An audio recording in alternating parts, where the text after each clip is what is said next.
نحمده ونصلي على رسوله الكريم أما بعد فأعوذ بالله من الشيطان الرجيم بسم الله الرحمن الرحيم رب اشرح لي صدري ويسر لي أمري واحلل عقدة من لساني يفقه قولي. موٹے حروف. ان حروف کی ادائیگی میں زبان جڑ سے بلند ہوتی ہے، جس کی وجہ سے ان حروف کی آوازیں موٹی ہوتی ہیں. یہ کل 7 حروف ہیں: صاد، غاد، طا، وا، قاف، غین، خا. اس کے بعد ہیں ملتی جلتی آوازوں والے حروف. ان کے مخارج ایک جیسے ہونے کی وجہ سے ان کی آوازیں ملتی ہیں. سب سے پہلے ہیں بغیر سیٹی کی آواز والے حروف: س، ذال، وا. سیٹی کی آواز والے حروف: ز، سین، صاد، ت، طا، ث، قا، ہ، ح، قاف، کاف، قاف، کاف، ث، سین، صاد. اب ان تینوں حروف کا مخرج ایک نہیں ہے.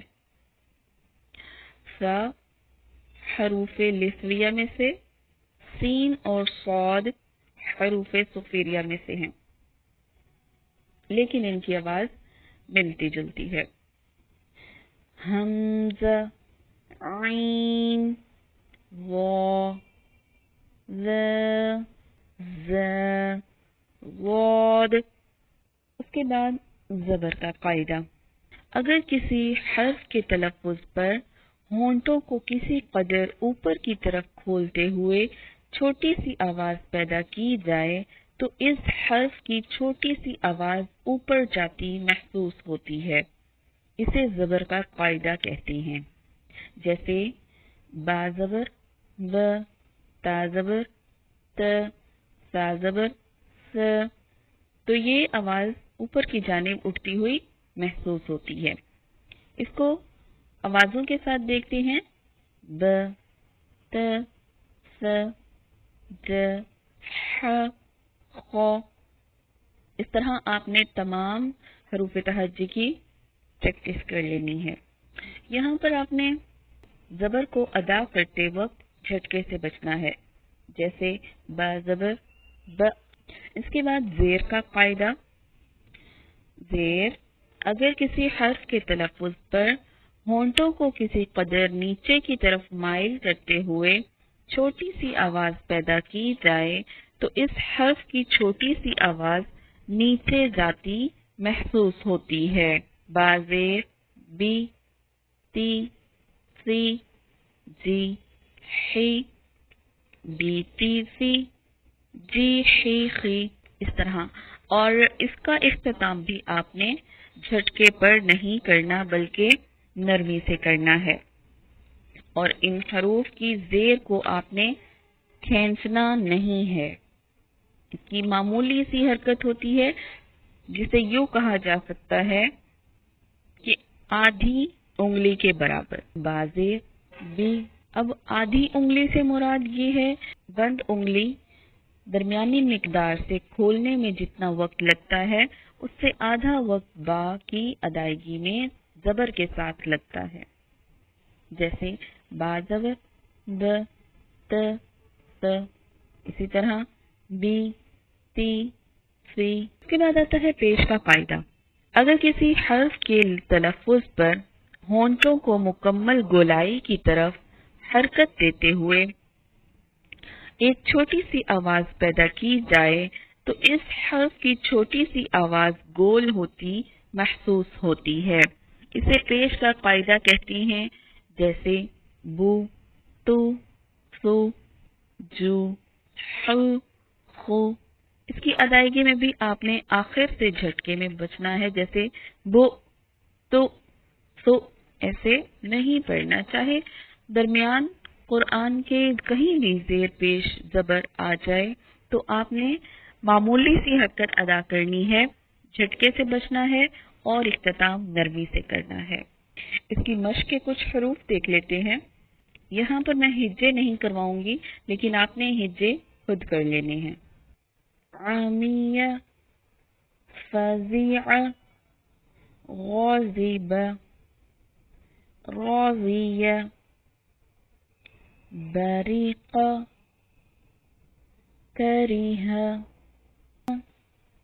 عامل، حبیط، بخیل، خشیہ، علیم۔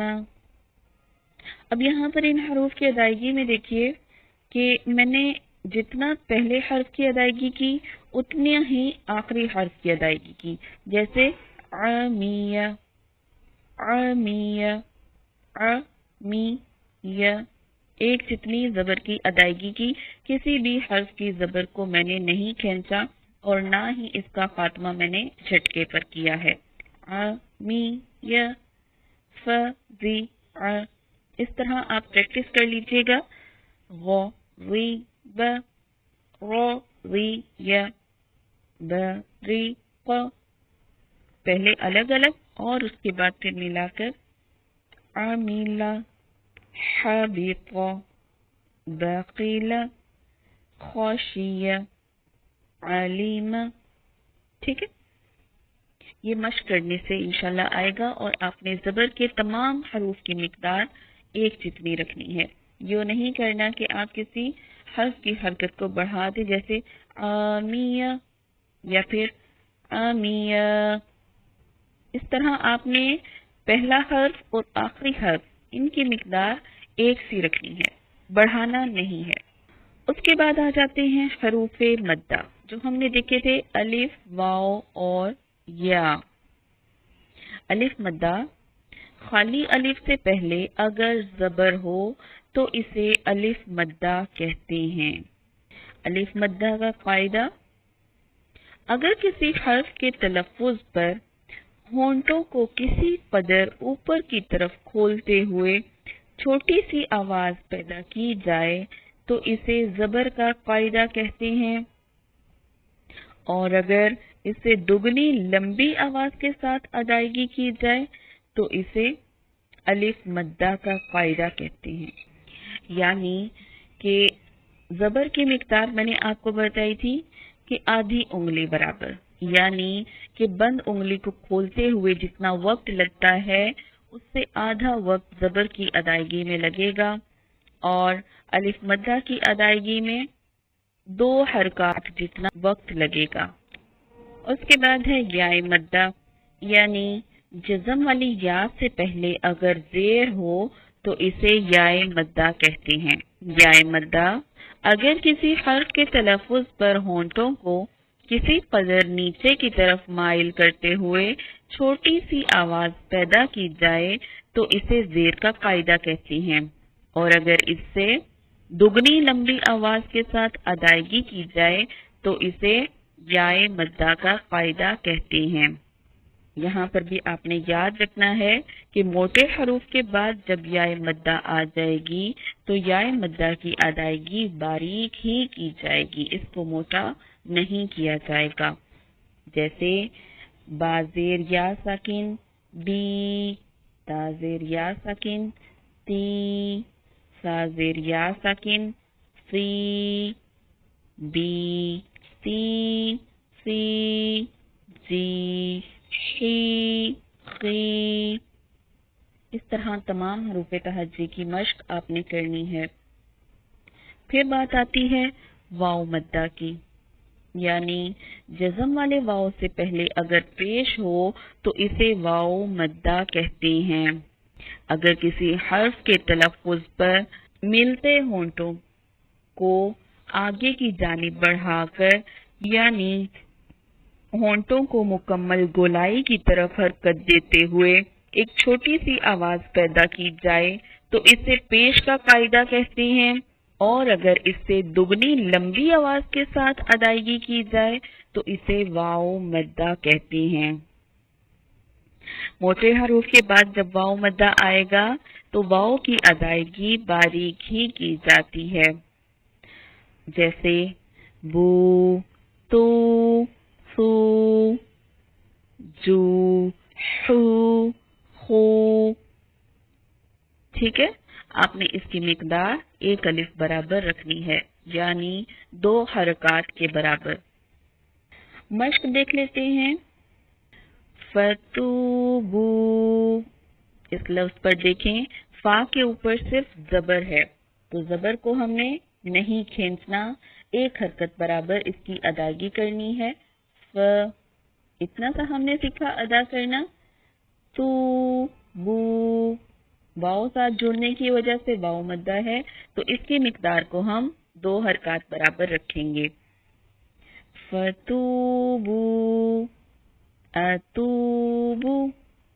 اب یہاں پر دیکھیں آخری با کے اوپر صرف پیش ہے، تو آپ نے یہاں پہ جھٹکے سے بھی بچنا ہے اور اس کی ادائیگی نرمی سے کرنی ہے۔ جہاں پر واؤ مدہ ہے اس کو آپ نے 2 حرکات برابر کھینچنا ہے۔ افیغو، یہاں پر دیکھیں فا زیر یا ساکن فی، غاد پیش واو ساکن غو۔ افیغو، تفیغو، تخافو، اخافو، نوحیہا، اوذینا۔ اب اس لفظ میں دیکھیں پہلے واو مدہ، پھر یا مدہ اور آخر میں الف مدہ ہے۔ تو اس طرح آپ نے قرآن پاک میں تلاوت کے دوران بھی حرکات اور حروف مدہ کی مقدار کو یاد رکھنا ہے۔ زیادہ کھینچنے پر غلطی سے بچنا ہے، زیادہ نہیں کھینچنا، اس کی ادائیگی کرتے وقت غلطی سے بچنا ہے۔ اس کے بعد آ جاتا ہے کھڑی حرکات کا بیان، حروف مدہ اور کھڑی حرکات، یعنی قرآن مجید میں اکثر جگہوں پر حروف مدہ لکھنے کی بجائے ان کو کھڑی حرکات سے بھی ظاہر کیا جاتا ہے۔ بات ہر 2 صورتوں میں ایک ہی ہوتی ہے، یعنی دونوں کو ایک الف کے برابر ہی لمبا کیا جاتا ہے، یعنی جتنا با زبر الف با کی مقدار ہے اتنا ہی با کھڑی زبر با کی مقدار ہے، جتنی با زیر یا ساکن بی کی مقدار ہے اتنی ہی با کھڑی زیر بی کی مقدار ہے، جتنی با پیش واو ساکن بو کی مقدار ہے اتنی ہی با الٹا پیش بو کی مقدار ہے۔ ٹھیک ہے، یہ چیز آپ نے یاد رکھنی ہے۔ کھڑا زبر وہی قاعدہ ہوگا جو ہم نے الف مدہ کا قاعدہ پڑھا، کھڑی زیر کا وہی قاعدہ ہوگا جو ہم نے یا مدہ کا قاعدہ پڑھا، اور الٹا پیش کا وہی قاعدہ ہوگا جو ہم نے واو مدہ کا پڑھا۔ اس کی مشق کے کچھ الفاظ دیکھ لیتے ہیں تاکہ آپ کو اچھے سے ذہن نشین ہو جائے، جیسے لیسوء، آخر میں حمزہ کے اوپر الٹا پیش ہونے کی وجہ سے ہم نے مقدار 2 حرکات کے برابر رکھی۔ اگر یہاں پر الٹا پیش کی بجائے واو مدہ ہو تو پھر اس کی ادائیگی لیسوء، ادائیگی میں کوئی فرق نہیں آئے گا کیونکہ ان دونوں کی مقدار ایک جتنی ہے۔ کلمتہ، آیاتہ، ما وری، رسالتہ، فصالہ، لیریہ، نصرہ، ختامہ، فقتلہ، مزاجہ، ورثہ، ما وری، کلمتہ، لیریہ، رسالتہ، فصالہ، يره آياته ختامه. حروف کو آپ نے توجہ سے دیکھنا ہے. جہاں پر حرکات ہیں یعنی زبر زیر اور پیش ان کو آپ نے کھینچنا نہیں ہے، جبکہ حروف مدہ اور کھڑی حرکات کو آپ نے ایک الف برابر یعنی 2 حرکات کے برابر لمبا کرنا ہے. آج کا سبق یہیں تک رکھتے ہیں. سبحانک اللہم و بحمدک نشہد ان لا الہ الا انت نستغفرک و نتوب الیک. السلام علیکم ورحمۃ اللہ وبرکاتہ.